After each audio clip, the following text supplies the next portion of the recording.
Hello and welcome to PRSay. This is the Houston PRSA chapter's official podcast. And here on PRSay, we make an effort to get to know each other and make sure that our members are always connected, whether they are able to attend in-person events or they're participating virtually. So I'm really excited about today's guest. We're going to talk about how to start in PR no matter your age or where you are in your career. So that's always a fun conversation.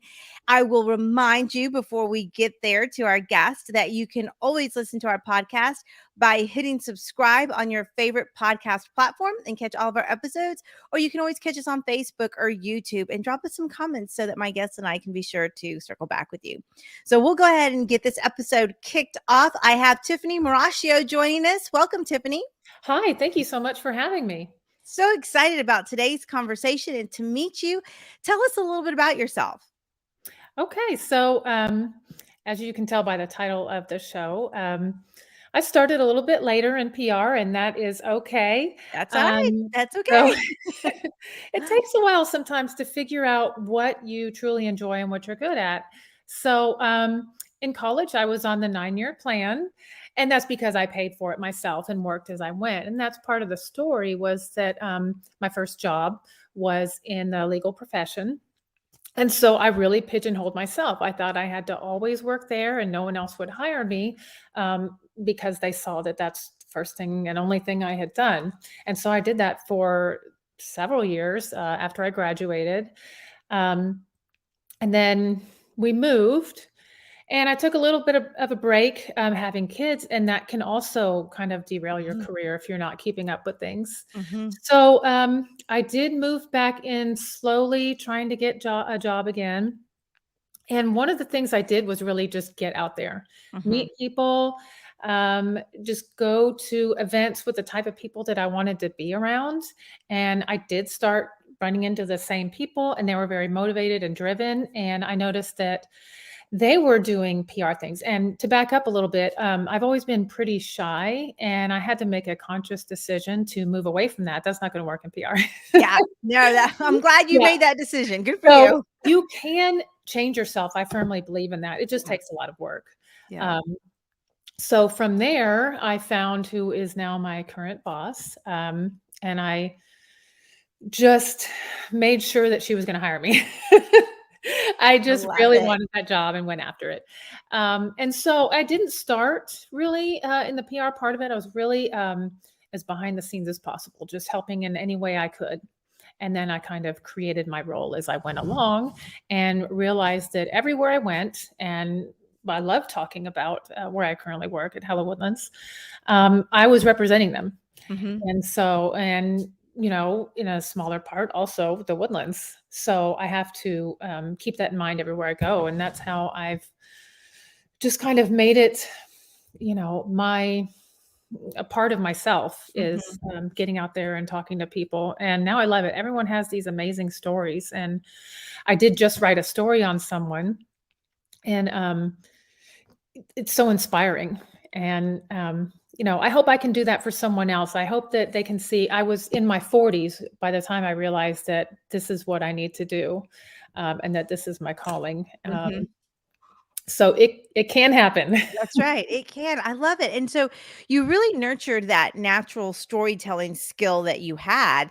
Tell me about how you really stepped into that. How did you decide, okay, now I'm with a great organization and I'm going to start creating my job? You talked about creating your job. What did that look like for you? I'm really interested because I think some folks maybe only think they can apply for jobs that already exist and that the job description's already laid out, but it sounds like you kind of created it on your own. I did. And that was part of this newfound drive that I discovered again later in my 40s.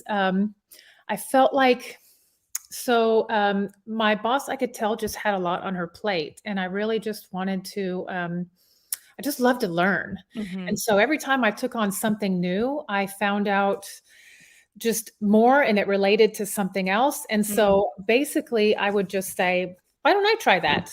And the risks in the beginning were pretty low. I wouldn't, take on more than I felt like I could figure out. Sure. Google was a great friend of mine, and so was YouTube. And there's a lot of people in this area that I admire and actually are also members of PRSA, and Mhm. they do a great job. And every time that we get a press release from them, I can tell because what they do is amazing. They are great representatives. Um, so I just follow what they do and admire them. But bringing it back to how I created the job is I just kept taking on more and saying, Mhm. how do I do this? And if you don't know, I'm going to go figure it out so that my boss could focus on what she needed Mhm. to grow the business. Mhm. And I just found it fascinating and fun, and just this whole learning process along the way keeps me motivated and driven. Mhm. Yeah, absolutely. And so what are some of the tasks that that you're responsible for now? You talked about writing a story. What are some of the other things? It sounds like you're doing some development and networking, and how does all that fit into your day-to-day? So absolutely. So here where I live in the Woodlands, there's a lot of different neighborhoods and villages. And so I go out to them, I go to their events and let them know Hello Woodlands exists. How can we help you? How can we help the community? So that I'm a representative of Hello Woodlands to the community. Lots of networking to get the word out Mhm. about us and that how we are a resource for the community. Um, like I said, I write, I interview, I take in press releases from, as I said, members of PRSA who do a great job. So a lot of editing Mhm. of the press releases I get, a lot of fact checking, um, and then a lot of behind the scenes analytics, looking at SEO and that sort of thing. Sure. But I love hearing people's stories and just listening Mhm. to these events, letting them know who I am and that we actually care, and then listening to what their stories are. And Mhm. I think that's how I also found a way to develop my job too, was saying, oh, that's actually a good idea. Why don't we integrate that into what we do? Mhm.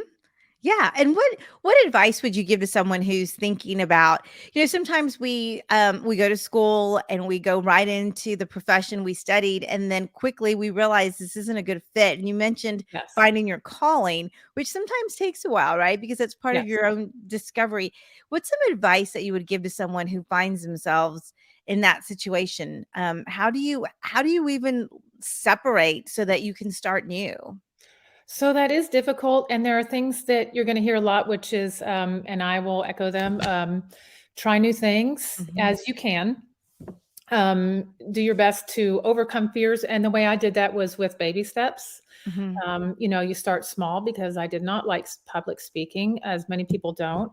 And I didn't like getting out there in the beginning. So I would start. One of the things I learned along the way was if you see someone else enter a room that you can tell is also having trouble, um, just bring them into your sphere. Mhm. And then you instantly have a connection right there. Mhm. Or if you see people who are just coming in, point them in the way of the food, and then you can talk about that. That's But right. getting out there is really important. And there's always a connection to be made. So if you're at an Yeah. event, Yeah. um, you can pretty much talk about anything, and then you find out, oh, here's our connection. I know that person too, or I've been to this event, or especially here, it's such Mhm. a small community. Getting out there is a big one. Trying new things and not being afraid to fail. You know, uh, Calculated risks. You Right. Right. Yeah, I tell people all the time, yes, think big, but don't be stupid. Yeah, Don't just walk off the job right. without a plan. So So, you can listen to your friends and see what they're doing, yeah. and I also did that. Yeah. And tell me a little bit about your involvement in PRSA. I know that as a professional coming in, the ability to network and maybe just have resources has been really great. But you mentioned being up Yes. in the woodlands, and we do have a lot of members up in that area. Yes, you And do. so, how do you stay connected to them? Well, I see them at a lot of events also, and so we're able to connect. We have a very strong advocate here, and she's absolutely great. And I'm actually, at the moment, studying for the APR, and I'm really excited about that. Oh, I would love to, excellent. and I have friends that already have done it. So putting all that together, yeah, amazing resources, and the people are amazing. And that says a lot about the organization itself. Yeah, for sure. Sure. So next time you're on the show, we'll have to have comma APR after your I name. would love that. That It's will going to be happen. great. Yeah. So how has the APR experience been for you so far? Are you practicing in a study group? Are you doing some of the online tools? What are you doing to really maximize your study time? Okay, so I started first with the materials. I'm putting everything together for the panel. Hmm. That's been the part that I've been the most worried about because I love school and studying and tests and all that. So, not that I've not taken that seriously, but my main concern has been putting everything together. I've Sure. got all the notebooks ready and I've written out what I'm going to say. So I haven't had a chance, but I'm absolutely going to do a boot camp or a study group or anything I can get my hands on, because not just for the studying, but these people have the same goals I do. These are Right. like-minded people, and they're people that I'm going to want to know, for the rest of my life, I'm sure. Yeah, no, absolutely. And that's what I love about PRSA, especially the Houston chapter. The network is just so great that you can always find somebody that can help you. And Tiffany, I'm just so proud of you for doing that. Good job. Thank I you. I I think your story is very inspiring. And I think when you find your calling, you live a healthier, more fulfilled life. So Absolutely. congratulations. Thank you so much.